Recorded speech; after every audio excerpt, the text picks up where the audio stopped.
وفي الحديث ينادي الله عز وجل عليكم من كان يريد العزة فليطع العزيز. إذا أردنا أن نعيش أعزة، والعزة لا تعني ألا يقتل منا أحد وألا يعتدي علينا معتدي، وإنما العزة هو التمسك بوحدانية الله وسؤال الله، وأن نأكل مما عملت منه أيدينا.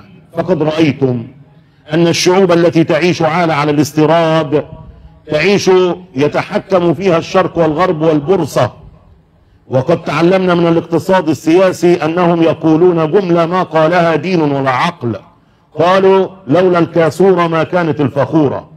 والذين يدرسون في الاقتصاد والتجارة يعلمون أن الصناع عندما يصنعوا الآلات لا يصنعونها 100% أو 90 أو ما قاربت، وإنما يصنعونها قريبة للكسر سريعة للتلف، حتى يتم الاستبدال ويتم الشراء ويتم المبيعات من عرق الناس.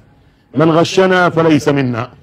ألم يدخل النبي صلى الله عليه وسلم ليعلم الناس القوة، الاعتماد على الله جل وعلا؟ دخل السوق فوجد صبرة طعام فوضع يده فيها فوجد فيها ماء، فقال ما هذا يا صاحب الطعام؟ قال أصابته السماء يا رسول الله. قال هلا كشفته، هلا أظهرته حتى يرى الناس ماء مختلط بالطعام؟ من غش فليس منا. إن الغشاش ضعيف خوار جبان، أما الصادق فهو المسلم. وأما القوي المنتج، وأما الذي يتعامل مع الله لا يتعامل مع الساعة ولا يتعامل مع ضبط الوقت زي أكتر الموظفين، يمضي ويهرب وفلان يديله فلوس عشان يمضيله. المسلم لا يفعل هذا، وإنما المسلم يراقب الله عز وجل. لو أن الأمة حاكم ومحكومين رجالا كبارا وصغارا عرفوا الله ما وجدنا ظلما.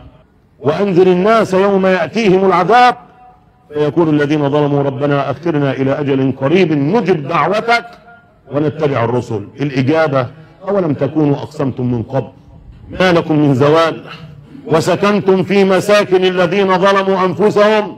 لكن للأسف الناس في غفلة.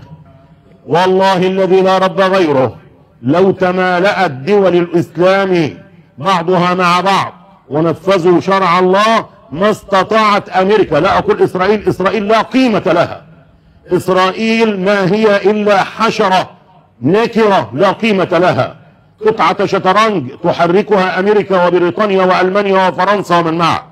لو أن المسلمين حكاما وشعوبا راعوا القوة لله وخافوا الله لوقفوا أمام هؤلاء.